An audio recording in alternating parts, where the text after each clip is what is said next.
who's present today in what I hope is going to be a productive and positive meeting. I'm Councillor Andrew Cooper. I'm the lead member for the Environment and Climate Change Scrutiny Panel, and I'll be chairing today's meeting.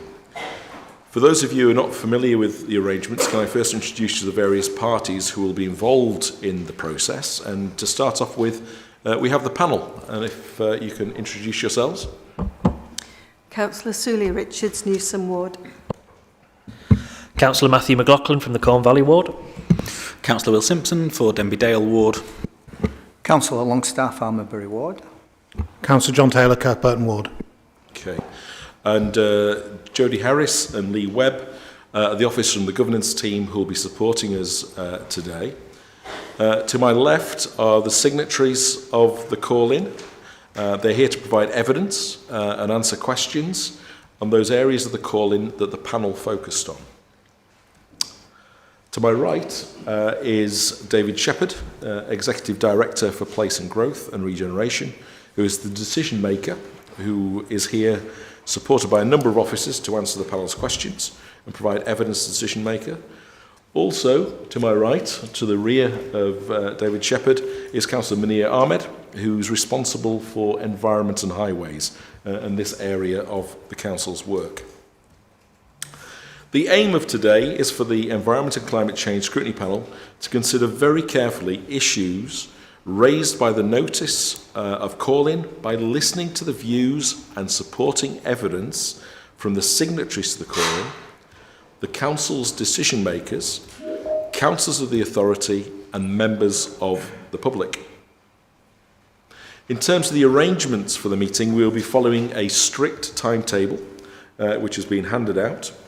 We have structured the meeting to try and allow sufficient time and opportunity for the panel to hear the breadth of evidence on issues raised in the call-in. The panel members will hear all perspectives to assist them in coming to a balanced view and inform their conclusions. I'd like to remind everyone that we are looking to conduct a fair and responsible review, and wherever possible, I would like people to adhere to the time allocated for the scrutiny panel. Can I also remind everyone that you are here to specifically review the areas of focus raised in the notice of call-in. You can find this information in the paperwork in front of you. The panel will focus on consultation, openness, and the options that were put before the decision maker. People addressing the panel need to focus on these areas of investigation. I would also like to stress to all of you present here today that the scrutiny panel does not have the power to overturn the decision because we are in a strong leader and cabinet model. However, after taking account of all the evidence that have been presented today, the panel may recommend that the decision maker consider making amendments to that decision. It will be up to the decision maker to decide whether it wishes to accept the scrutiny panel's recommendations or not. Finally, I want to emphasise that scrutiny is here today to provide an independent review of the decision.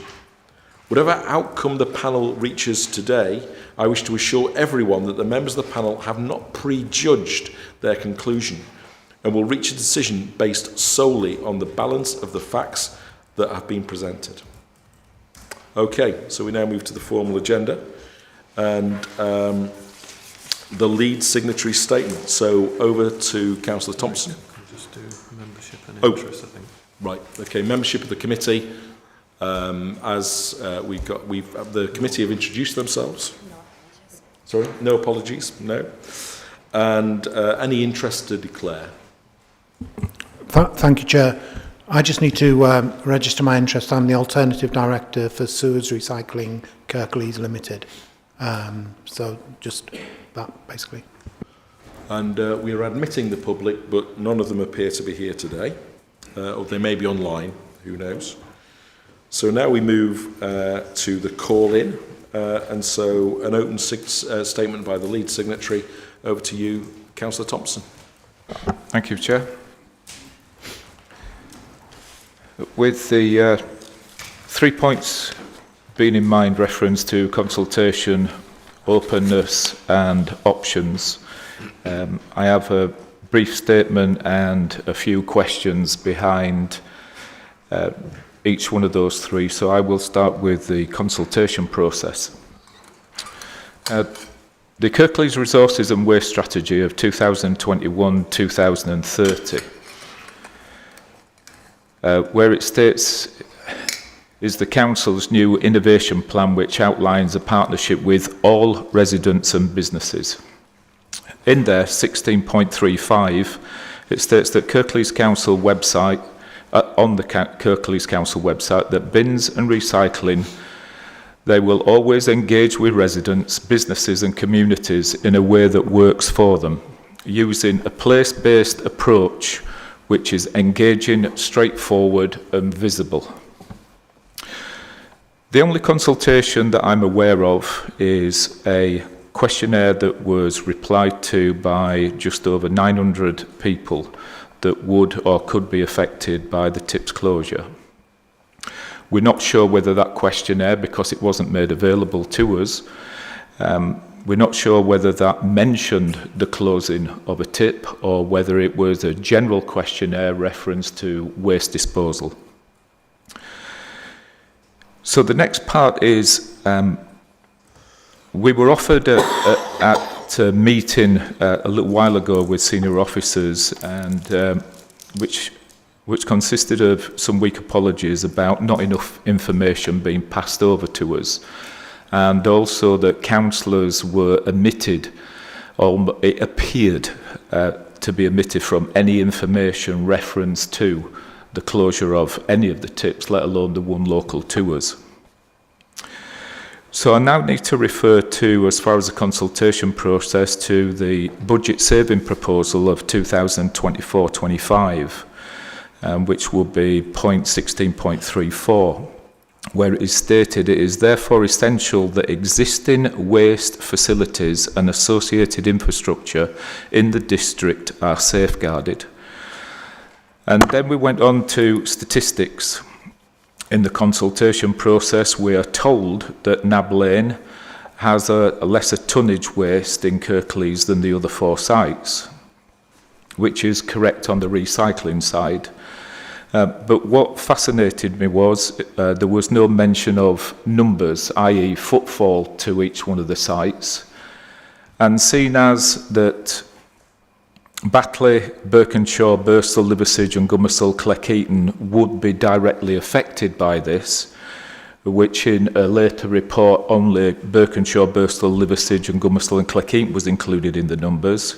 Obviously Batley is probably some of the Batley houses are less than half a mile away from that tip. There's nigh on 90,000 people in those areas, which is Batley, Birkenshaw, Birstall, Liversidge, Gummersall and Cleckheaton. Now, they will do or could use Nab Lane tip. And what we are suggesting that those people can and will use the one in Dewsbury, which would be the nearest if Nab Lane tip was closed. But if it was a real plan, could we not do a coexistence as far as Morley tip was concerned if Nab Lane was to close? Yes, I know it's in Leeds, but it's only probably a mile and a half away from the Nab Lane tip. Surely a plan should be formulated for these people. My apologies.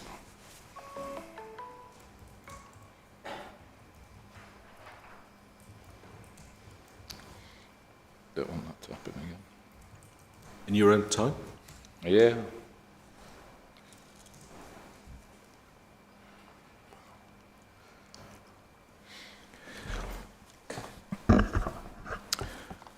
If the consultation had been done correctly, maybe there should have been some forethought into the numbers of people that had been disaffected by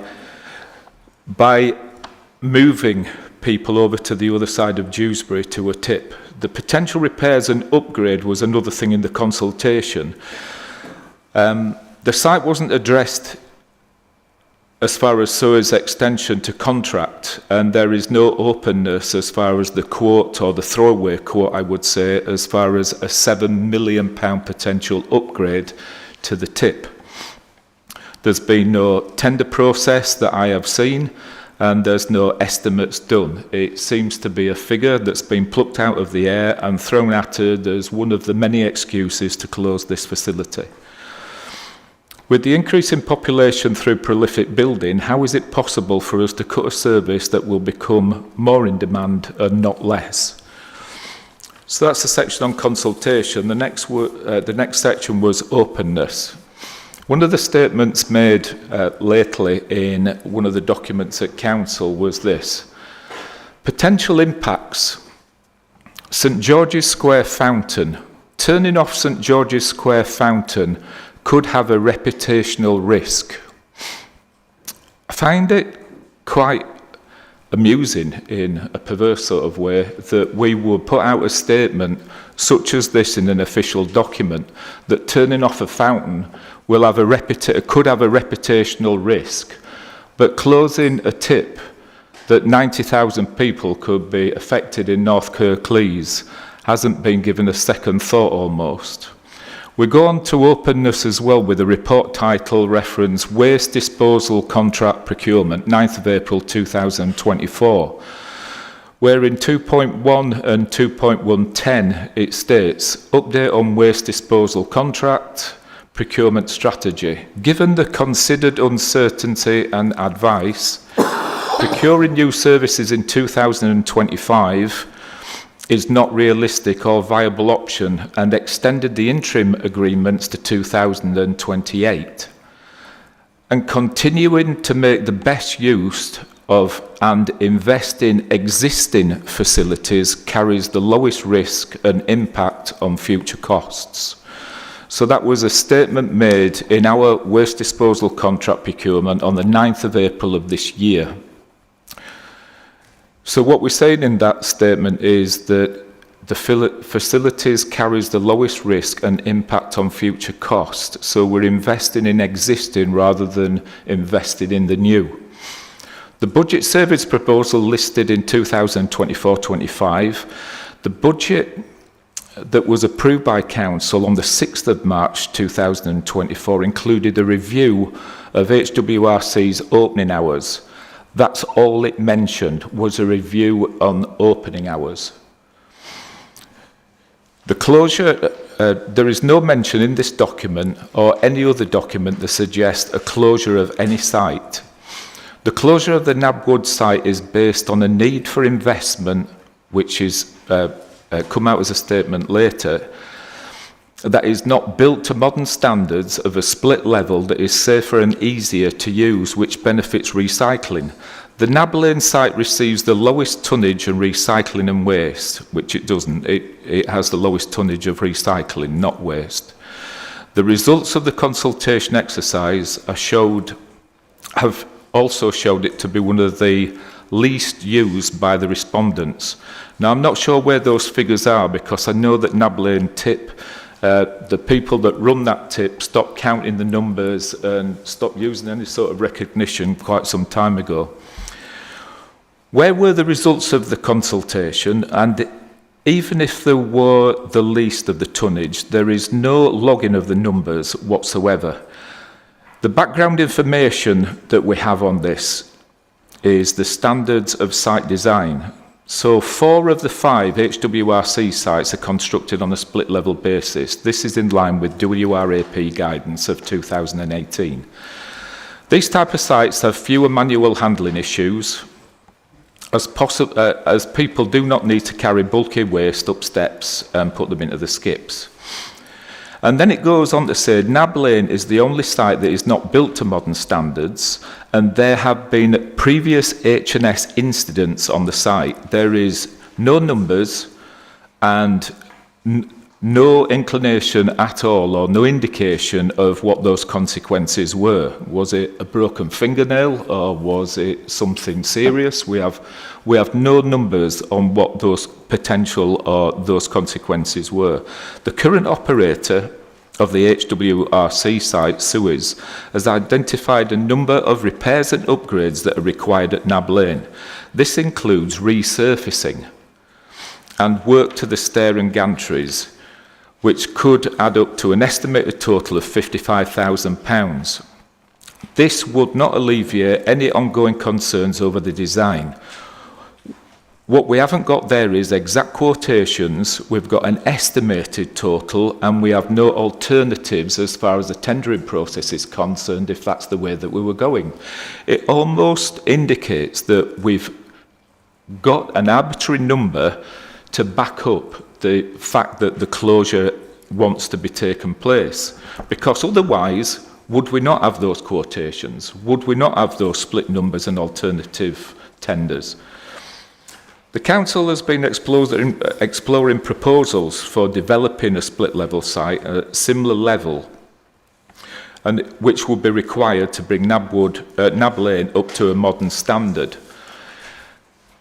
And the numbers there quoted were upwards of £7 million. I mean, I don't even begin to understand where you could spend £7 million on upgrading a tip. So then we move on to the consultation process. The Kirklees Resources and Waste Strategy of 2021 to 2030 is the Council's new innovative plan which outlines a partnership with all residents and businesses. In 16.35 there, Kirklees Council, Bins and Recycling, engage with residents, businesses and communities in a way that works for them. The only consultation process... I'm sorry, I'm rereading something now.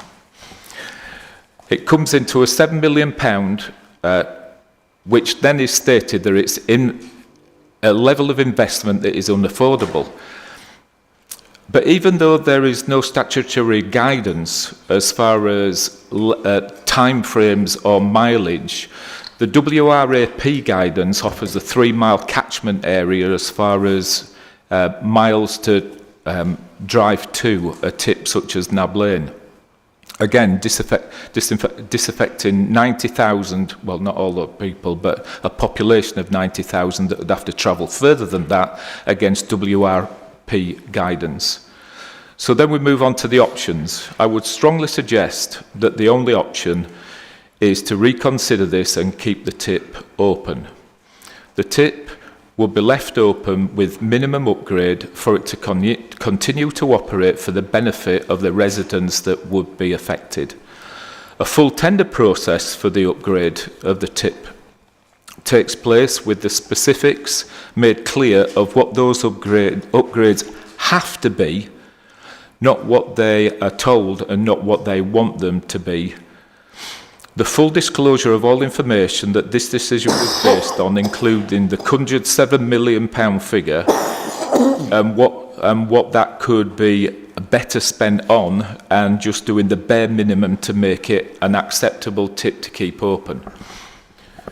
If the savings are to be the 36,000 that's mentioned and the 154,000 in year one, a total of £190,000 savings, what is the Council doing to show that there are no lesser projects that could be shelved rather than this one, such as a refugee week and other flag waving events? Thank you, Chair. Right. Okay, we'll now move on to other councillors who are presenting. Do you want to just ask if the panel wants to seek any clarification with what Councillor Yeah, Thompson sure. said? Any clarification at all that you require from Councillor Thompson? No? Right.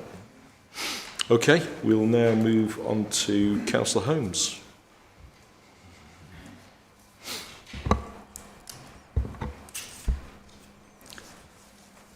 Thank you. Right, I'm not prepared for this because I didn't know I was speaking, but I've got plenty to say. Firstly, there are quite a few councillors here, and I just want to draw your attention to something that's on the Kirklees website.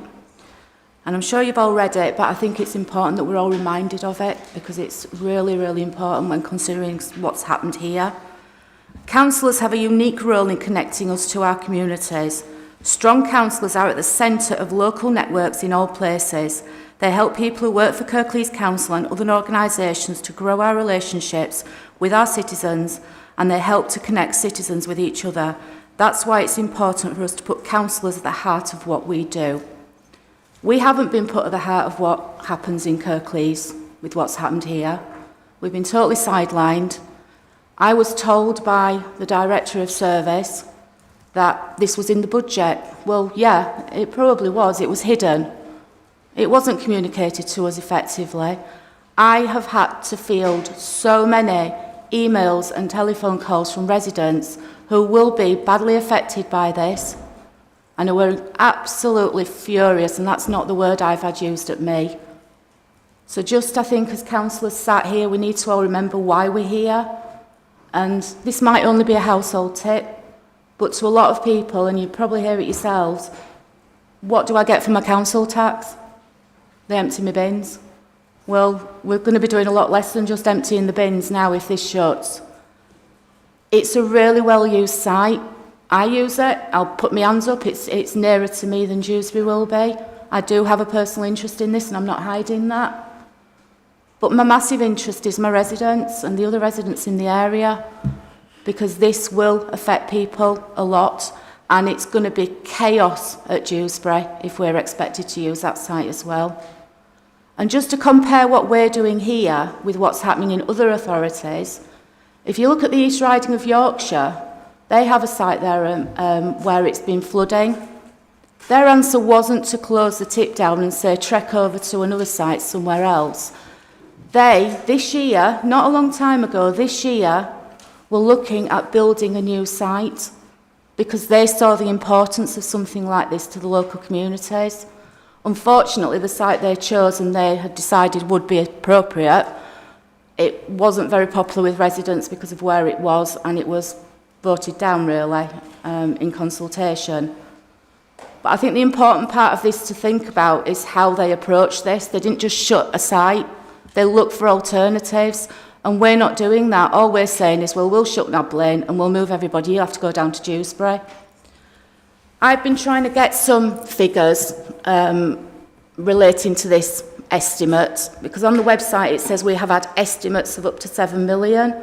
We haven't had estimates up to 7 million. We've had one, and it was by Suez, who actually run the current site. Now, I have no faith in that until I'm given evidence to the contrary, because why would Suez give us a nice, clean, effective, cost-effective figure? They're not really impartial, are they? Far from it, I would say. Councillor Thompson mentioned about the tonnage and the correlation between tonnage and users. Well, I would argue with you that as a council serving residents, what's more important is to serve more residents, and I would rather be serving 500 residents, I would rather be serving 5,000 residents who dropped 2 tonnes than 1,000 residents who dropped 5,000 tonnes, because it's all about service. And when you look at us going down to Dewsbury, and we're very big on carbon emissions, how much carbon emissions are there going to be in us all trekking down to Dewsbury? It's best part of an hour's round trip for me to go to Dewsbury from where I live in Birkenshaw. Just let that sink in. How many extra car trips of more distance will this add? And then the other side of it that I've had many, many comments about is fly tipping. Now, you all know as well as I do how much fly tipping we have now. Well, we've got a household waste site in the area. I wonder how much we'll have when we don't. And again, as councillors, we all spend far too much time reporting in fly tipping and seeing fly tipping wrecking our local communities because there's rubbish dumped all over the place. That won't get any better if we close the local household waste site. Because like for me, I wouldn't fly tip, of course I wouldn't, but I wonder how many other people will think, well, the council's not looking after us, giving us a facility to use. Why should I drive all the way over to Dewsbury and sit in the queues? That will be inevitable given the numbers we've just heard. I've been putting in FOIs, much to the absolute disgust of the Chief Exec, because I am so frustrated as an elected member I cannot get information. And unfortunately, yet again, I've had the same problem trying to get information about this. I've asked about accident data. I've not got it. I can't get hold of accident data because I was told that officers were preparing for this meeting. So I'd expected it to be here somewhere, and I've not seen it yet. If it's in the paper somewhere, please show me. I don't see it, so I don't know what's being prepared. So why can't an elected member get accident data when that clearly is an element of this? When we're talking about we've got to be up to standard.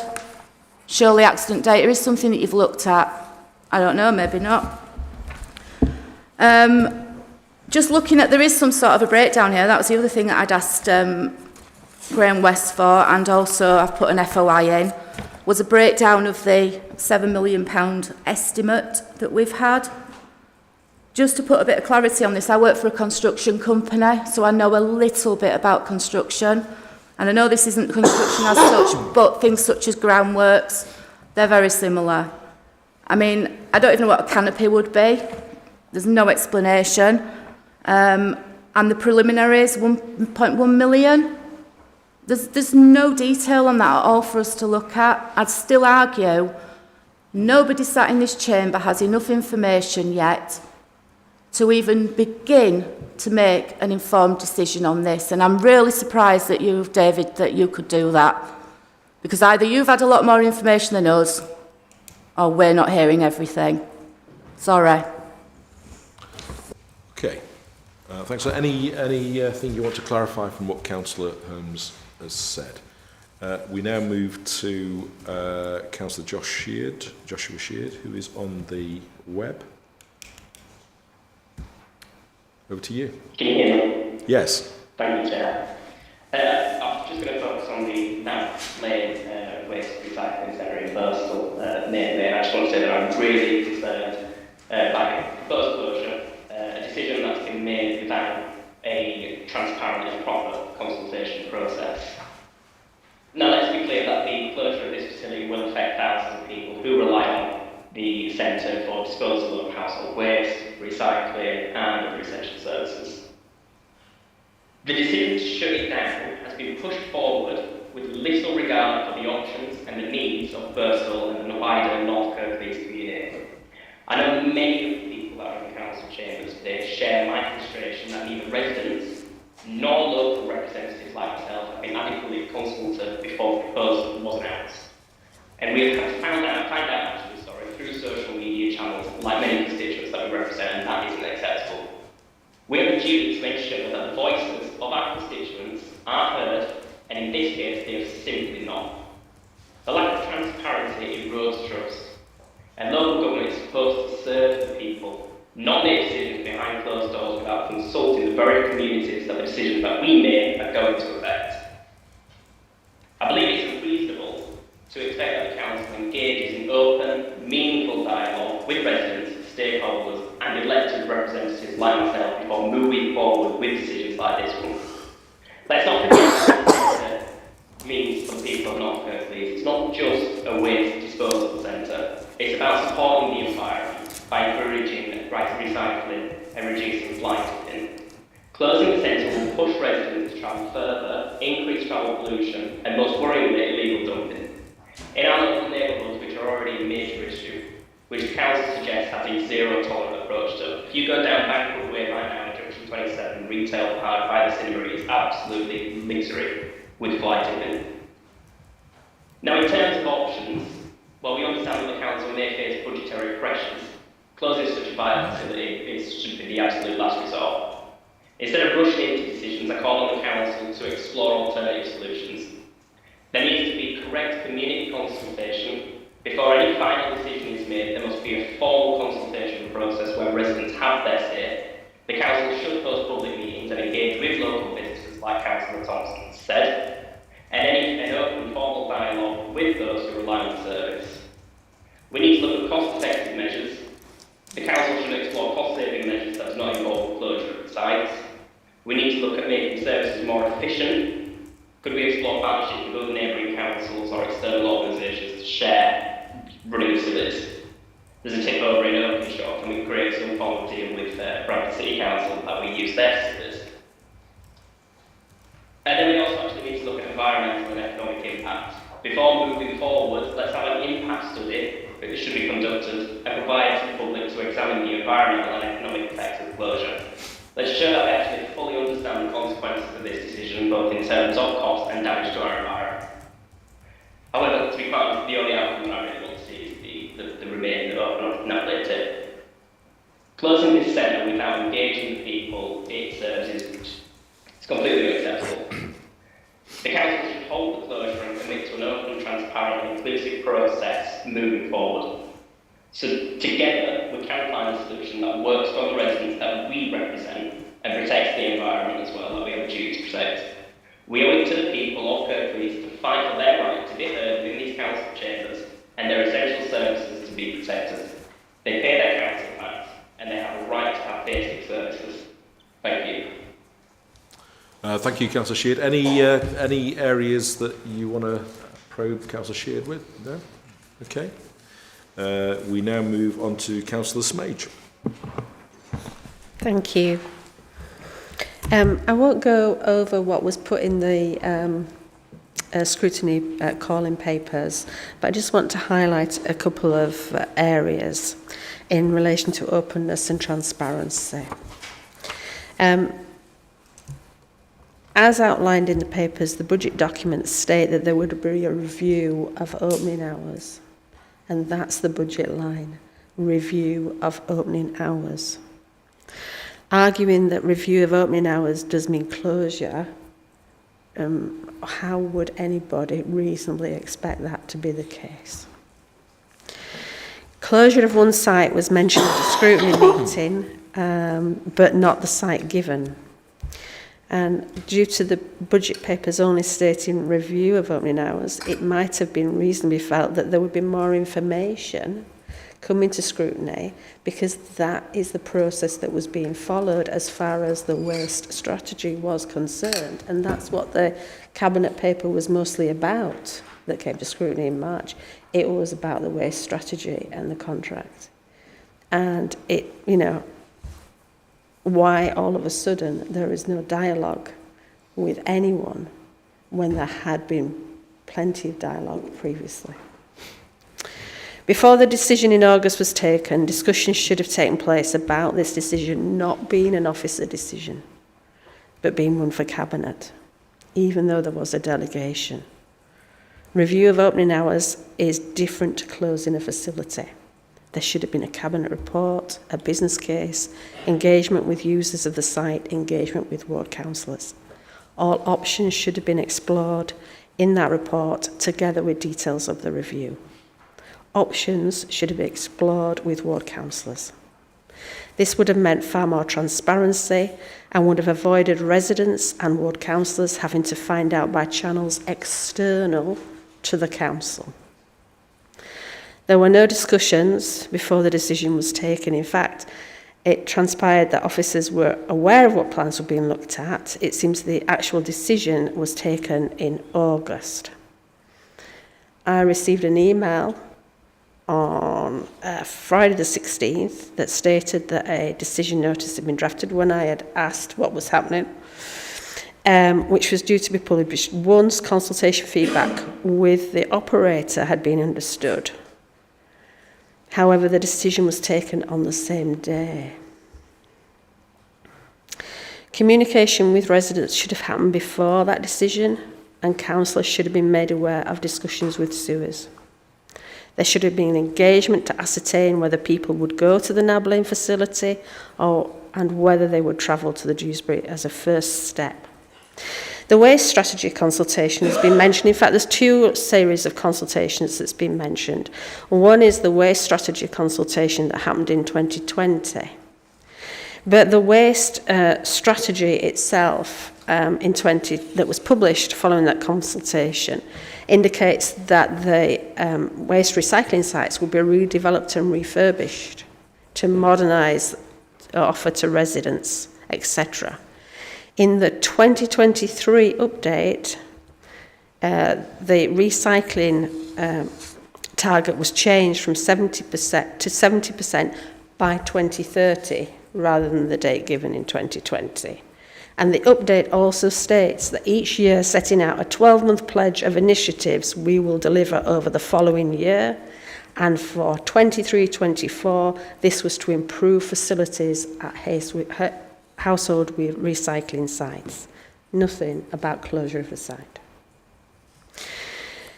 There was mention in a statement that was released last week from the council about a consultation. Now, it was a little bit vague as to when this consultation happened, but I take it was the wider budget consultation that happened between November and January, and not since the April report.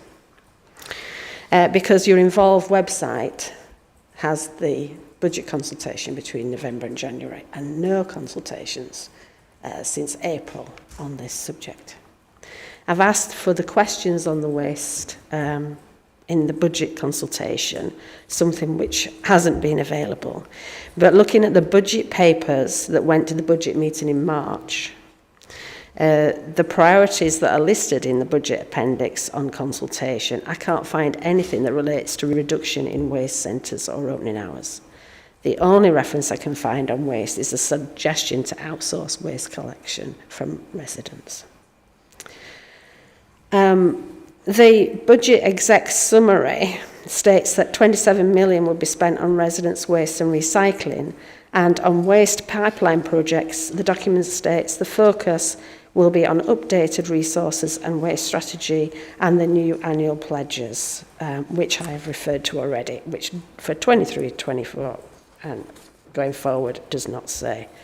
That was published in October 23, does not say that there'll be a closure of a site. Morley has been mentioned already as a possibility. I've been asked by one resident, what about the Bradford site? Because from part of our ward, the Bradford site is far closer. But again, there's no options been discussed. There's no engagement with users of the site. There is nothing. And as Councillor Thompson has alluded to, Batley West, part of Batley West is part of Birstall. So, you know, figures should have been taken for Batley West in all of this as well. The RAP guidance in relation to what actions should be carried out in relation to closing a site does not appear to have been followed at all.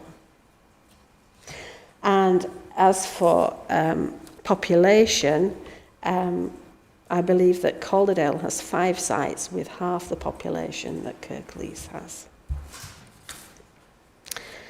And as for recycling targets in the RAP information, or WRAP, I call it RAP for convenience, it states that if you close a site, there is evidence that you will reduce the amount that is recycled. So there's nothing in any of this that takes that into consideration. Therefore, I would ask that this goes back to Cabinet with a proper business case, engagement carried out, and the options are fully discussed. Thank you. Thank you. Any questions for Councillor Smage from the panel? Okay. Right, over to Councillor Lawson.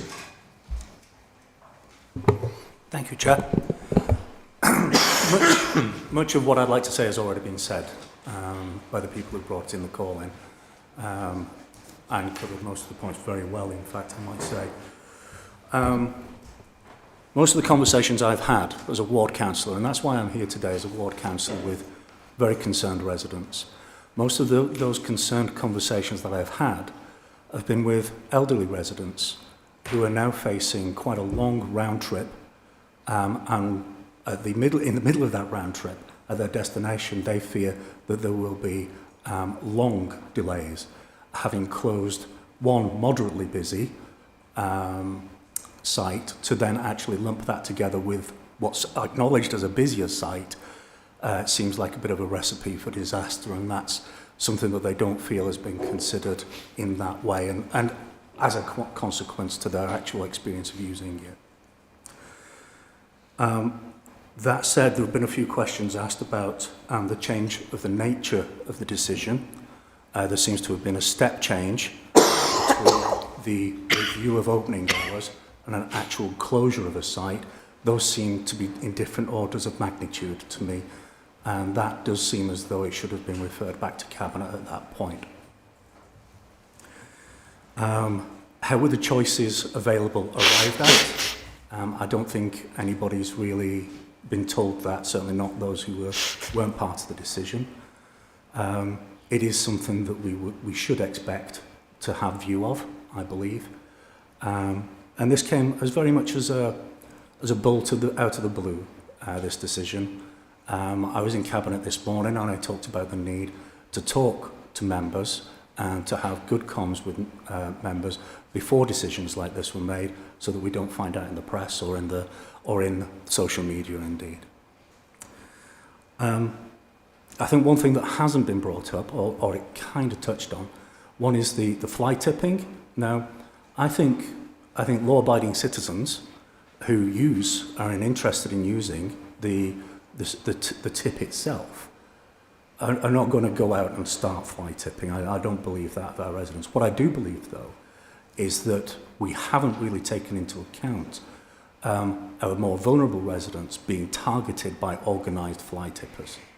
And I don't think that's been considered as a real option or as a real risk, if you like. So if you're elderly and you're not able to get to the tip, and people know that because we've read about it, we've read all about this closure, will people not of goodwill, shall we call it that, be targeting those areas? On the co-terminus working, I do believe that we should be working more efficiently with our neighbours.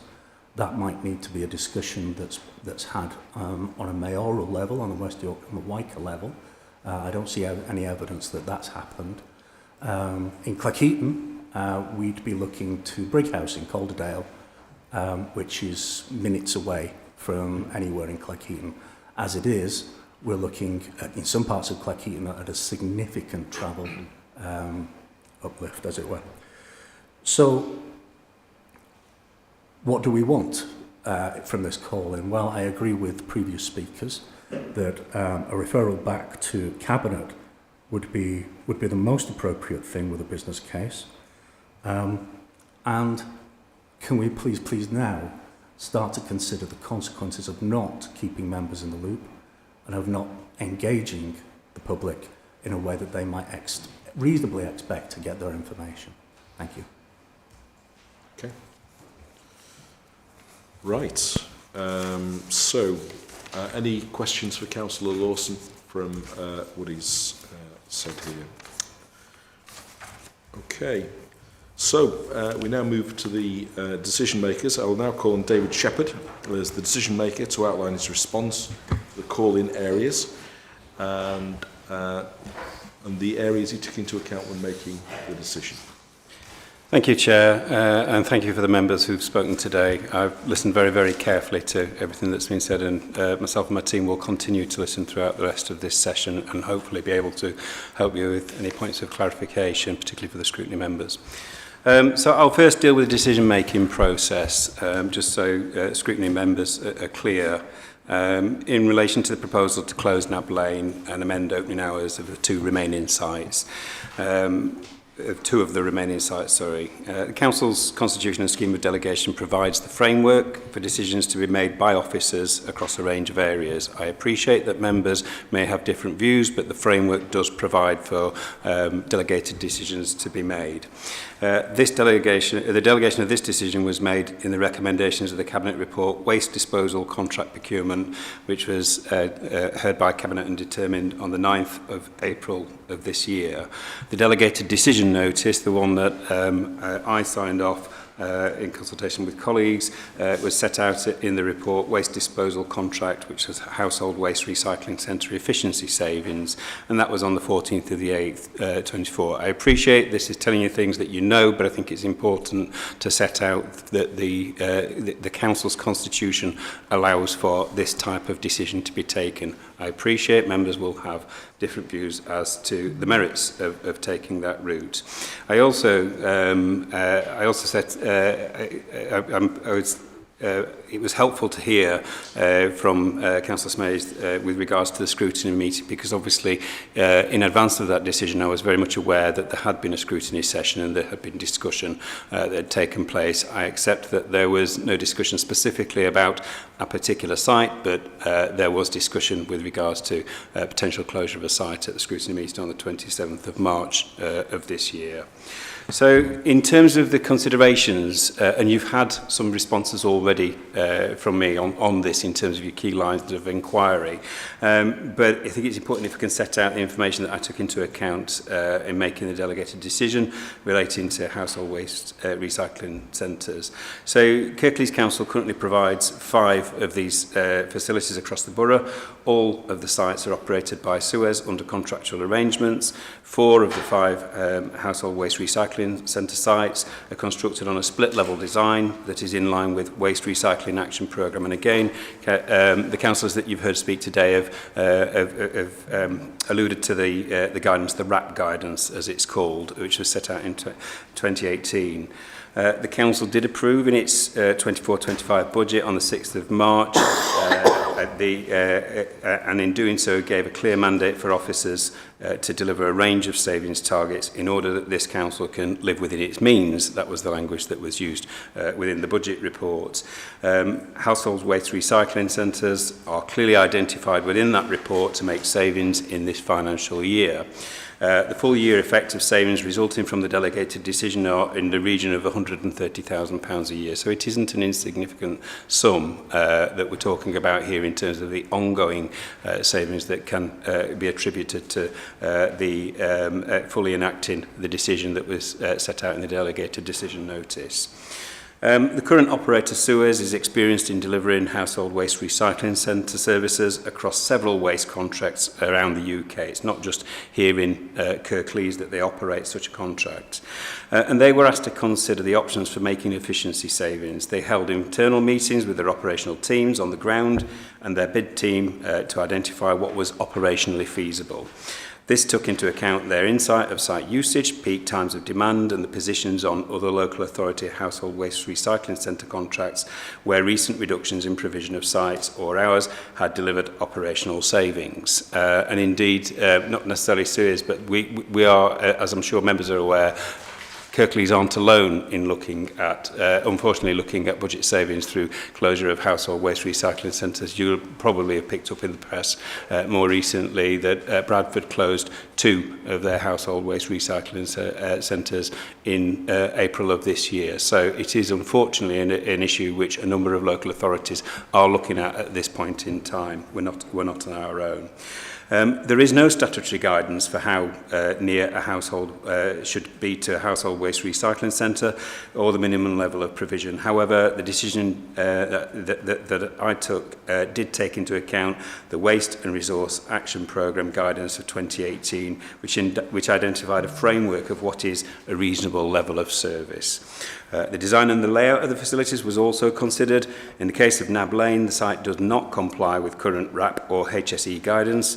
It can, however, operate today under a legacy agreement. But in the forthcoming procurement, there will be concern, it's anticipated, from potential contractors over operating it moving forward.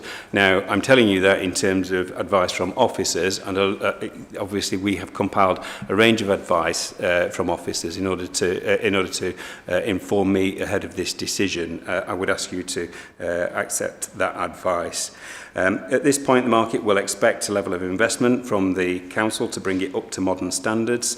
The level of investment required to bring the Nab Lanes facility up to appropriate standards, as you've heard today, is estimated to be around £7 million. What I would say in terms of the concerns, and I do appreciate the concerns that members have set out today about where has that figure come from. That figure, we commissioned that work, actually. It wasn't Suez that commissioned that work. It was a company called WSP. They will have taken on board appropriate information in order to be able to present that information to us from quantity surveyors, as you would expect in terms of assessing the estimated costs. Clearly, I do agree with members that we haven't then gone on through a procurement exercise to get a fixed and guaranteed maximum price on that. that wasn't pertinent to my decision making here. It was getting an understanding of the scale of magnitude of bringing this site up to a reasonable standard, which other operators might wish to then engage with the council on through the result of a future procurement that we have to enter into because the current procurement will be ending. So the decision also considered the available capacity of the household waste recycling centres and took recognition of the new provisions currently under construction at Weaving Lane, as you've heard from other members as well, as part of the Transpennine upgrade. Now that's an arrangement that, again, many of you members were involved in originally because we did originally object to the Transpennine upgrade, and one of the reasons that we objected to it, and it might seem odd from a council objecting to billions of pounds worth of investment, was because we wanted to make sure that there wasn't a detrimental impact on council services. And one of our clear concerns was the Weaving Lane facility, because we knew that facility was right in the line of where the extra tracks would be needed. As it happens, we've been able to negotiate and work through a position with Network Rail that they're building a brand new facility on the opposite side of the tracks at no cost to the council that improves the facility at Weaving Lane, and that facility is expected to be operational from April next year. So there will be continuity of service at Weaving Lane, and then there will be an improved service at Weaving Lane. So I am confident, as are my team, that there is capacity at that particular facility, and the upgrade will make that even more so. So that new facility will provide residents with a modern, easy-to-use and safer environment at no cost to the council. In terms of consultation and engagement, whilst there is no statutory requirement for a consultation on these services, statutory guidance or minimum level of service provision, I absolutely hear what members are saying, and I would say that from my position, we could have done better, particularly in terms of could and should have done better in terms of engaging with local members on this issue. You should not have heard from anybody other than council officers around this issue. The reason that came into being was because, understandably, Suez, who are the contractor, were engaging with their staff around potential changes to their working patterns, and that's where that information came out. If I could replay this, I would do that differently, because I think you're absolutely right to say members should not be hearing from other sources other than the council for a potential change in service delivery. So I can only offer my apologies and the apologies of my team for any difficulties that's caused, particularly for the local members and the local MP as well. If I can conclude then, the business case for the closure of Nab Lane and reduction in hours at Meltham and Bromley Farm has been fully considered using the available data. It has included a review using industry guidance. The decision delivers on the saving as agreed in the budget report, and the delegation for the decision aligns with the Constitution and the scheme of delegation. As I said, I've listened carefully so far, and I do intend to listen very carefully to the ensuing. Thank you very much, Chair. I'll leave that there. Okay, so over to the panel. Are there any areas of clarification that you've got for David Shepherd, who was the decision maker in this instance? Who would like to go first? Councillor Simpson. I'll go first, Chair. Thank you very much. And I'm going to focus on the options element of the lines of inquiry, if that's okay, colleagues.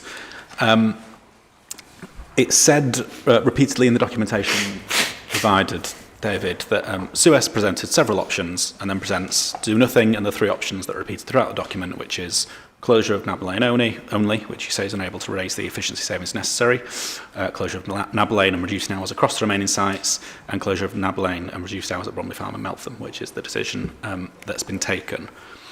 Personally, I found it difficult when I first was looking through documents to believe that there are and were only three options within the service for consideration when it came to thinking about the efficiency savings. So my assumption is that either options were discussed but were disregarded because they were sort of non-starters for you in terms of being even more unpalatable than the decision that you've had to make, or you feel you've had to make rather, or they were considered and costed up by Suez, but then weren't offered to you as the decision maker, David. So as a first question, could you let me and the panel know which one of those two it was?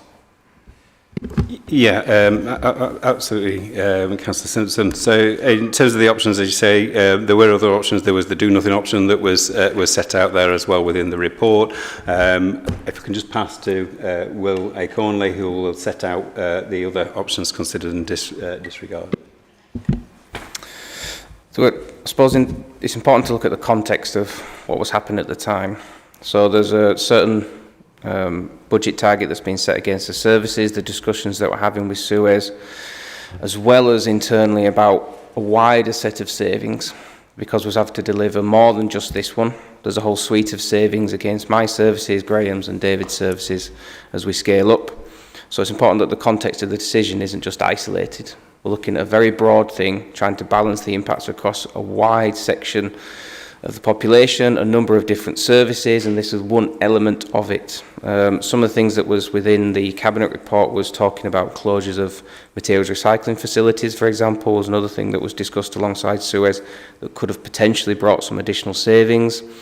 The complexities of that in entering into another contract and subcontract with another authority, essentially, that was also looking to invest in its materials recycling facility, that also was looking at capacity, meant that it wasn't really a starter. So it wasn't like we could switch to the materials recycling facility closure and then back to this one. In terms of the options considered, as you said, we looked at slight changes in hours of operating, but it didn't deliver any real substantial savings. We looked at the do nothing scenario, but that meant that we would have to push this impact to other services, because £130,000 here not being achieved means there will be £130,000 somewhere else in my services that would have to be achieved. And the most flexible service in that count is things like street cleaning, things like grounds maintenance, etc., which we thought on balance would have a much more detrimental effect, having looked at the effect of the closure of the household waste site. And then, like I said, the detail that came through from Suez, working with their bid team as well, was looking at just Nab Lane closure, looking at some reduced hours and trying to bring a rota across a number of different household waste sites, but it was almost starting to cost more because of the complexities of that rota in order to create a closed site, but then you'd have staff sat as a pool.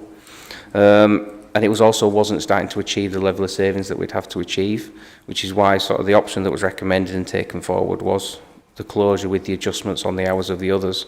Because when we applied the RAP guidance onto what was a reasonable service or not, it complied with that RAP guidance, which does create a framework that's 3 to 5 miles of distance, 20 minutes within urban, 30 minutes within rural, etc. So we applied all of that across the population that we felt was affected. And that's why we thought, well, actually, even applying that, there's a reasonable service carrying forward, and it means that we're not detrimentally affecting some of these other services that would have had to be in as a result. So it sounds like from what you've said there, Will, that there sort of have been other options. You referred to sort of the Murph option that was sort of immediately disregarded because that was even sort of more unpalatable for us than you feel this was. Do you think it would have been helpful for those to have been included in the decision notice and what we're going, this process that we've been going through now when we've been making inquiries about the options that were considered? Because I think it would be very helpful for members and the public to know all of the list of options, even if they were disregarded before you got to those final three, in terms of what you were weighing up, David, as the decision maker when you did this. So if, in terms of the decision, those were the ones that are listed in terms of the three that you listed there in the do nothing. Those were the pertinent ones, the ones that actually could reasonably be considered. The reason I didn't put things in such as at that particular point consulting with other authorities in order to get an agreement in place, well, that would have taken a lot longer time, and we're not in control of that, and we're at the behest of other people. So I didn't think it was a reasonable option to include within the process. Similarly, in terms of the options around reducing other services such as street cleansing, we did have ongoing discussions with bear in mind we've had different portfolio holders throughout the whole of this period, but we have had continuing discussions with each of the portfolio holders so that they're fully appraised of the different options, and those were the ones that, in discussion with the relevant portfolio holder at the time, were agreed to go forward and be part and parcel of my report. So I think that those are the appropriate options. In terms of full transparency, what we're talking about today, though, I guess I would have to concede and accept that, you know, more information is better. Okay. Councillor McLaughlin. Thank you, Chair. Yeah, given that my questions are on the sort of the options part of the call-in as well, so it makes sense for me to follow on. I'm interested in... I'm conscious that members of the public who might be very angry about this won't understand why a site that they currently use and like suddenly needs £7 million spending on it, and why that is necessary. A lot of them might say, why can't they just keep it as it is and not spend that money and make it more viable? So could you please outline why that isn't an option? You mentioned problems with the procurement contract as we transition, but that's all a bit technical, so could you please clarify that point? Yeah, so in terms of that additional cost, that's to bring it up to a standard that, as I said before, that another operator, not just Suez, but any operator, would be happy to engage in a procurement process. We are going to need to do that because obviously any procurement only has a certain lifetime, and we're coming up to the end of this one. We've extended this procurement, as I'm sure you're aware, anyway, to allow this to happen. So that was in looking at the wider waste strategy, we had to look at, well, what are the costs in order to deliver the current facilities, and that's the cost that I've been advised of, and I'm confident that that's in the ballpark of where the costs would be, because bear in mind I'm involved in lots of construction projects across Kirklees, and construction projects, I'm sure all councillors will appreciate, they come with different costs depending on the ground conditions. This is not the perfect site to be entering into groundworks because of the previous activity that was on this site. Hence why you get lots of abnormal costs that you wouldn't associate with any other site. That's why we need to be really clear that if we were to take this site up to the standards that other operators would engage, then it's going to cost this council a significant amount. We can't force people to work with us. We have to bring forward solutions that the market are willing to engage with. Will, do you want to add to that? Yeah, I think anyone who's been to Nab Lane will probably very much agree that it's not a good site. It's all on one level. In order to get up to the skips, you have to go up gantries, metal stairs, carrying your items up to it to place into the tops of the skips and down again. And we talked about vulnerable users of the site as well having to do that. And so when an incoming contractor looks at a procurement, at some level that will cost the authority. If we were to build the site today brand new, we would not be allowed to have an operating permit without complying with the RAP guidance and the HSE standards. So we are operating because the site has operated for 20 plus years in the condition it's in. We've got some safe systems of work in place, some mitigation measures in place, but the question is, will an incoming contractor that doesn't know that site and hasn't operated that site for 25 years be comfortable with that, or will they expect us to change it, invest in it and do something different? Well, I think the market engagement we did do was starting to indicate they would want us to at least do something.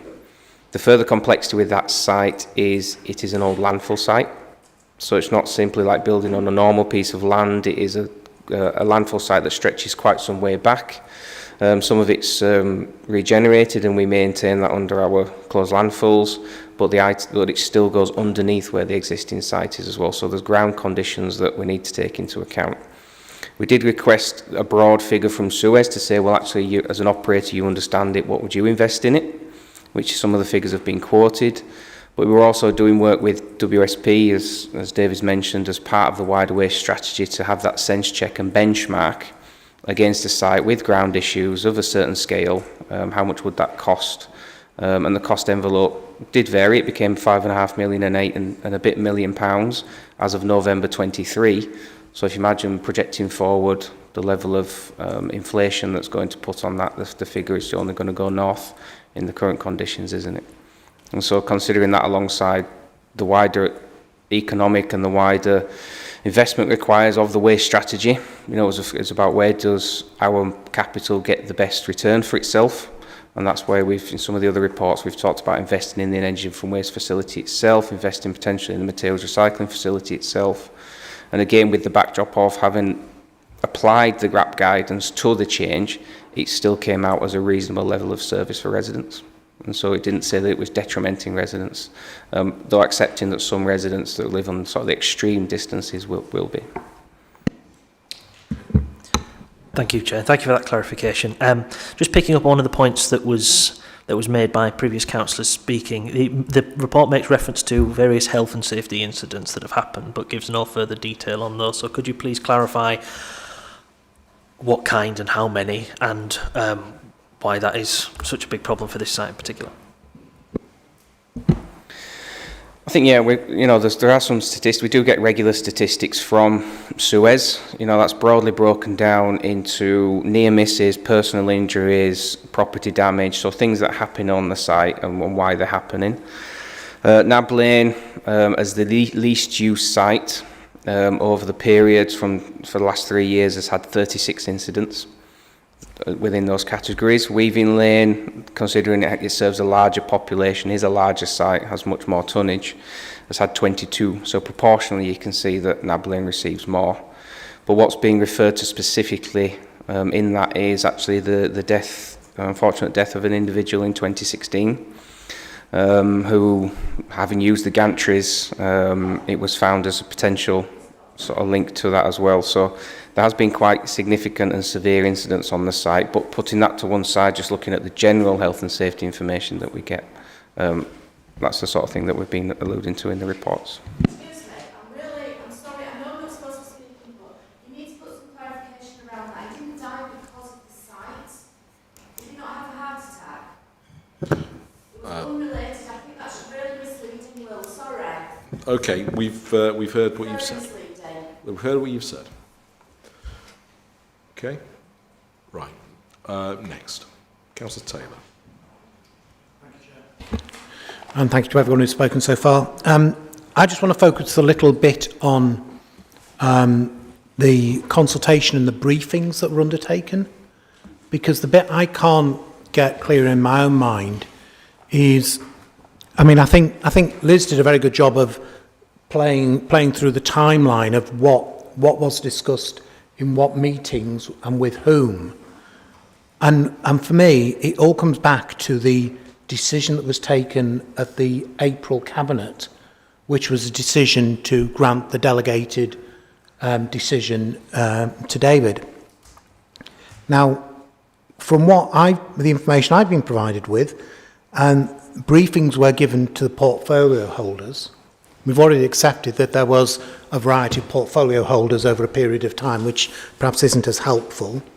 But there was a briefing provided to the portfolio holder roughly at the same time as you came to scrutiny, or just after you came to scrutiny, but in advance of the Cabinet meeting. But that wasn't in person because he wasn't available, so it was just sent to him. And then he wasn't at the Cabinet meeting where the decision was taken. And the report at the Cabinet meeting was the broad waste strategy. So I'm just interested in knowing how much detail did the members of Cabinet that were at that meeting that put their hands up and voted in favour of this, giving this delegated authority, what did they actually know about the fact that there was potentially a site that was going to be closed on the back of this decision? Because from what I can see, it wasn't referenced in the budget papers, it wasn't referenced in the Cabinet papers. Yes, it was said in the scrutiny meeting in answer to a question I asked, which I'd completely forgotten, but that was the only reference to it. So I'm not convinced that the Cabinet knew when they delegated that authority, that meant they were giving permission to officers to close a site. And I just want to seek clarity about exactly who that was in that meeting that put their hands up, how much information they had been provided with by officers beforehand. Because it wasn't clear from the papers at Cabinet, and it wasn't clear from any briefing.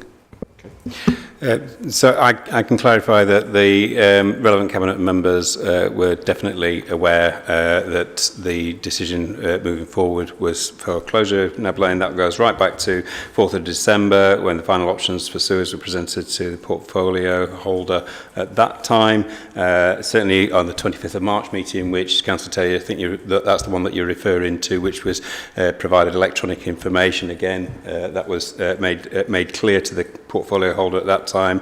The portfolio holder wasn't available for Cabinet, but the leader took the item at Cabinet on the 9th of April, and she was aware clearly of the intention to move forward with closure of the Nab Lane facility, as well as reduction of work opening hours at the other two sites. So I hope that clarifies your point. Okay. That was supplementary, Councillor Taylor. Yeah. You've just repeated what I said, really. I'm not, the portfolio holder had a briefing electronically. He wasn't at the Cabinet meeting. So I think what you may have just told me that I didn't know was that somebody had briefed the leader of the council, but there was no discussion in Cabinet, in the Cabinet discussion, around this fact. So the other members of the Cabinet that were putting their hands up, did they know? And if they did know, how did they know? Because it wasn't said in the meeting and it wasn't in any of the papers. So it may be that someone, and I don't know who that was, told Cathy Scott, and I don't know when they told Cathy Scott, but it wasn't the portfolio holder because they weren't there. So that's what I'm trying to say. I'm trying to understand the other members of the Cabinet, not the leader of the Cabinet, the other members of the Cabinet who were not the portfolio holder, who hadn't had any briefings. They were making a decision to delegate the decision to yourself, but I can't see anywhere where they have personally been told, by putting your hand up here, you're giving authority for a site to be closed. That's what I'm seeking the clarity on. We understand that?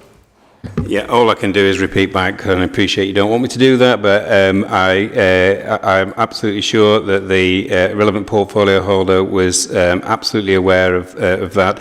In terms of the wider discussions of budget implications, that's something that we do on a regular basis with cabinets as part of the executive board arrangements, and we've done that with these arrangements moving through. So there's been clear discussion throughout the process that allowed me then to move into the position where I could take a delegated decision. Okay. Councillor Simpson, did you want to come? So can you just clarify for me, David, from my experience when I was in Cabinet, before we had a Cabinet meeting, we would have an exec meeting, and usually, you know, there'd be a section of that where officers were present and would, yourself or another member of the executive team would present on the report and what that means, and then there'd be a separate section of the meeting where officers would leave and Cabinet members would have a political discussion. Was there an executive team meeting at which this was discussed? Yes, there were executive team meetings prior to the 9th of April Cabinet report. There were executive team meetings prior to the budget report as well in March of this year. So those discussions took place in much the same way as when you were on Cabinet, Councillor Simpson. Okay. Right. Councillor Lee-Richards. Sorry, my question's about the consultation as well. It says in response to one of our questions that this decision was not taken in isolation, but as part of a wider set of budget-saving proposals across the whole council. And I think Will mentioned that you're looking to save something like 130,000 from this area of the budget. But was the consultation adequate when it seems that there's this step change in terms of reducing hours at sites to changing to closing a site that is well used by certain areas of the borough, and no consideration of how people would have to reorganise, taking their waste further, causing greater usage on those other sites. Do you really feel that this level of consultation was adequate when councillors from those wards find out via the Examiner or other social media? Could it have been done better, I think is my question. Thank you. In simple answer, yes, it could have been done better. I think I answered that previously as well. I absolutely accept that myself and my team haven't delivered the standards in terms of informing members of this decision ahead of it, ahead of the news getting to you from other sources. That's not what I'd intended. It's certainly not what I do for other decisions. I hope members bear that in mind as well, that this isn't a standard process, and I've already given my apologies to ward members with regards to that information getting out in that way. So I'd have to agree with you on that one. Okay. Councillor Lugs. Yes, thanks, Chair. Back to fly tipping. Some of my colleagues have already mentioned fly tipping. When the general public find out about closures of waste site, they always think there's going to be an increase in fly tipping, and the cost then of sorting that out. Even if we have a zero tolerance and we bring more court cases, that's more cost to the council. Anyone taking that into consideration when you know about savings? Yeah, thanks, Councillor Longstaff. Of course, we're seeing not only within Kirklees the increase in fly tipping, we're seeing that regionally and nationally as well. So, of course, we take that into consideration. We will continue to do so. We'll continue to work with our GAT team and our enforcement agencies to reduce any fly tipping. I think what we would say is that in any situation whereby you are closing an household waste site, there'll be a period of monitoring. But beyond that, we know that a lot of the people that currently fly tip are the people that would not normally use our household waste recycling centres, because they want to do that for other reasons, whether it be, as I think mentioned by Councillor Thompson and colleagues earlier, for financial reward, and just to do that in an inappropriate way. And they are blighting our borough and other areas. So we will continue to do what we're doing regarding fly tipping. Just come back with supplementary. Have you allocated any money away from the savings you're going to make to say that it's going to be a cost to the council? No, not at this time. Right. Okay. So, further questions of clarification. I'll take Councillor McLaughlin. Thank you, Chair. Yeah, just on picking up again on the consultation point, you've held your hands up and said sorry, got it wrong, which is good to see from the officers. So, could you elaborate a bit more, please, on what lessons you've learned, what you would do differently had your time over again, and how you're going to apply those lessons to future decision making, please? Yeah, I think the principal lesson is to ensure that the ward members that are impacted directly by service changes have an opportunity to discuss with officers ahead of decisions being made in a timely manner. And to be fair, that was the intention here. We never got to that point because the news had been put out by other sources. So taking control of that and making sure that we build that in as early as possible and ensure that we get the intelligence and understanding from ward members, and that they're in a position to be able to respond to residents and not be in the position that we've heard about today, where they were getting calls from residents and that was the first that they'd heard of the issue. So I think that's a significant lesson for myself and my staff to learn on this one. Okay. Councillor Simpson. Yeah, just following on from what Councillor McLaughlin, has just said, and I appreciate the apology. John and I have, Councillor Taylor and I have Bromley Bank as our closest one, and I found out about it on social media, so I was a bit frustrated. Appreciate the apology. Appreciate that what's essentially happened is you've lost control of the information, and I've acknowledged that you've messed up. It's right, obviously, that Suez employees find out about it. So there's no criticism of that. I think where the mistakes, where it could have been rectified then, even though you've lost control of the information, is that you can put the brakes on it at that point. You don't need to rush forward with the immediate implementation and just go full speed ahead at that point. You can acknowledge that we've lost control of it a bit. We need to have that discussion with ward members and delay slightly. I appreciate that comes with the cost, because you lose the time of the potential efficiency saving, but we wouldn't end up in this situation that we're in now. And then this links the consultation element slightly to the options element, but in response to the consultation elements of the inquiry, sort of the waste strategy consultation has been referred to as an element of consultation on this. I think it is a little bit tenuous in with regard to the opening hours element of this, because when we were consulting on the waste strategy, now was the cabinet member at the time, alongside Councillor May, that was taking it through. What we were talking about through the waste strategy was extending the opening hours, and we did do that when we had the interim contract variation, celebrated that as a council, and obviously that's something then we had to roll back as we've had further financial difficulties as a council.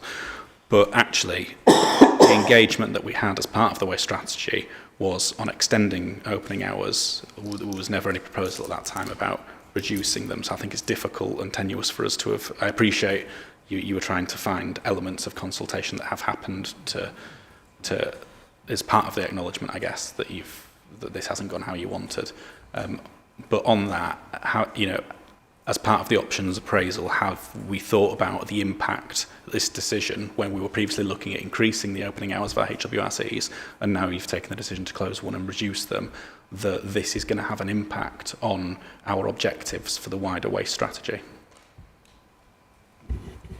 I guess in terms of the impacts on the wider waste strategy, given that the recycling performance at Nab is the lowest out of the sites that we looked at, and actually the performance is improved at Weaving Lane, which is the nearest alternative site, we would be expecting that actually we would be able to maintain a number of our outcomes, particularly around recycling. For that, I hear what you say in terms of lessons learned. Actually, you can extend them further, put the brakes on, and have further discussions. So I take that on board, and also in terms of consultation, being absolutely clear where consultation is informing decisions, and where it's just wider contextual information. I hear what you're saying. Okay, so Councillor Taylor. Yeah, Chair, feel free to tell me this is not right, not able to do this, but I'm still not comfortable with the answers I've been having so far about who knew what when. And I don't know whether Councillor Crook can help us here, because he was a member of the Cabinet at the time. So he could probably tell us how much other members of the Cabinet that put their hands up to make the decision knew about the fact that by putting their hand up, they were saying this was going to close one of the sites. I don't know whether I'm allowed to ask that question or whether he's able to answer it even. If Councillor Crook's happy to answer that. Thank you, Chair, and thank you, John, for asking me to clarify that. With your permission, Chair, I'll just address the point of consultation as well from the administration's point of view, because I do hear that there's a lot of concern around the level of consultation or engagement with members that happened over this. I do absolutely take that on board, and I just want to reassure everyone that this administration and the Cabinet members are very keen that we do consult and engage with elected members on all decisions that impact their wards. So I hope that you will see a change in culture in that respect. It's to value their mandate in their wards, and also to allow us to benefit from the expertise they have of their areas, and to offset some decision making that could be perhaps inappropriately pushed through if we didn't, without that local knowledge. So I want to reassure on that. If it's okay, I'll just quickly touch on fly tipping as well. We've seen a huge increase in fly tipping in recent years, despite the fact, I'll be very quick, despite the fact that we haven't had any site closures yet. So I do just want to identify that. Obviously there'll be some monitoring, but the good upstanding citizens of Kirklees who take their waste to a recycling centre are not going to start dumping it at the end of the road. That's fly tippers. In terms of who knew what about this decision-making, I've seen minutes from a portfolio consultation from December, so I'm absolutely aware that the portfolio holder was aware of the decision-making at that time and approved the direction of travel, so there's the confirmation that I think you're seeking. I'm sorry, that doesn't answer the question I asked. The question I've asked, and I've asked consistently now, is at the Cabinet meeting in April, the portfolio holder had been briefed, but they weren't present. It was the leader of the council that presented the waste strategy report that you then all put your hands up to accept and delegated the authority for the decision to be taken by officers. Did you know that by delegating that authority in that meeting in April, you were approving the officers to take a decision to close a site? Because there was nothing in the papers or in the discussion that said that, and I don't know how you guys knew if you did know or if you didn't know. Thanks, John. So I'll try and clarify that. So the Cabinet member who'd approved the decision in December was not the same Cabinet member when we got through to the Cabinet meeting. So the common thread there is the leader, so it was probably appropriate that the leader was presenting that decision at that time. In terms of whether the whole Cabinet were aware that an adjustment of hours as part of a cost-saving exercise in that service area did equal a reduction of hours to zero in one site. I can't answer that, I'm sorry. I don't know if all Cabinet members knew that. We'd need to ask everyone individually. But did you? I don't think that I did, but I would hold my hands up and say that my memory might not be perfect on that detail that long ago. Wasn't my Cabinet area. No, that's fine. Yeah. Any more from any more here? Okay, I've heard quite a bit. I've got one question actually, Councillor Ahmed. Hearing what you've heard here today, would you expect this decision to close a household waste recycling centre and to adjust the hours of that? Would you expect that to be a decision that you as the Cabinet member would make, or would you consider it one that you would delegate to an officer? In terms of what I've heard so far, I think there's lessons to be learned, and the latter part of the discussions has been very, very, very useful for me. I think there's a strong business case from my point of view in terms of the decision is right, the decision is strong, and the decision does link in with the overall business objectives and the objectives of the organisation of the council.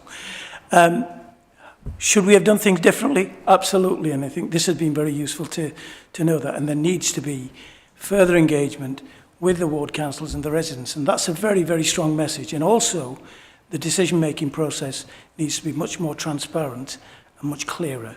So the decision is correct, but I think in terms of the lessons to be learnt for future decisions is something which I've learnt today. You're learning politics very well, Councillor Ahmed. So the question was, hearing what you've heard here today, don't give him any clues. What you've heard here today, would you make this? Do you believe it ought to be a Cabinet decision, or do you believe it ought to be one that should be passed to an officer? Councillor Crook. Yes. Sorry, I think it's fair to say that Councillor Ahmed is brand new on Cabinet, and obviously a decision like this would be taken in collaboration between Service Director and Cabinet members, as happened in this case, and we have evidence that the Cabinet member was appraised of the options and did support the decision. Whether the ultimate decision is a delegated decision or one taken by Cabinet is a separate point, I think. So can I just ask Councillor, because he is on the Cabinet, and so that's why I'm asking him the question. I would ensure that proper process is followed and that we actually do make sure that the decision is made through the effective processes that have been set out. All right, I think we've got what we're going to get. Thank you. Okay.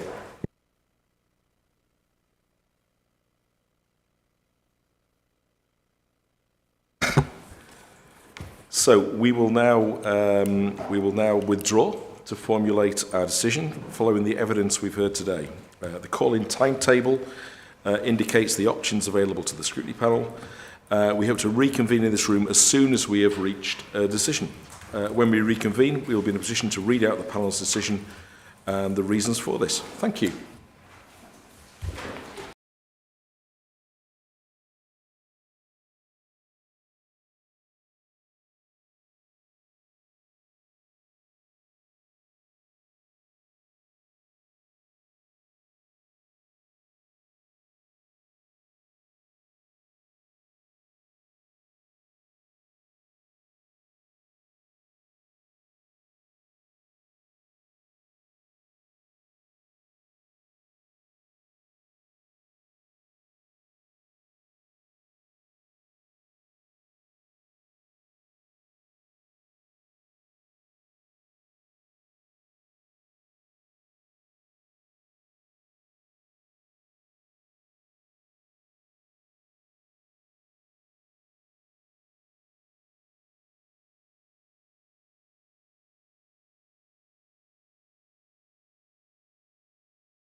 Okay.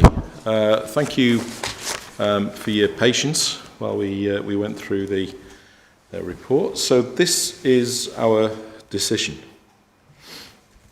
Out of the options available to it, the panel have decided to refer the decision back to the decision maker with the following recommendations. That the decision be paused and request that the Executive Director for Place, Growth and Regeneration refer the matter back to Cabinet for determination. The reasons for the recommendation are the panel felt there was a lack of openness and understanding regarding the decision taken by Cabinet on the 9th of April 2024 to delegate the decision to the Executive Director. The panel felt there was a lack of engagement with ward councillors and service users and recommended that more consultation with all relevant stakeholders must take place in the future for future decisions.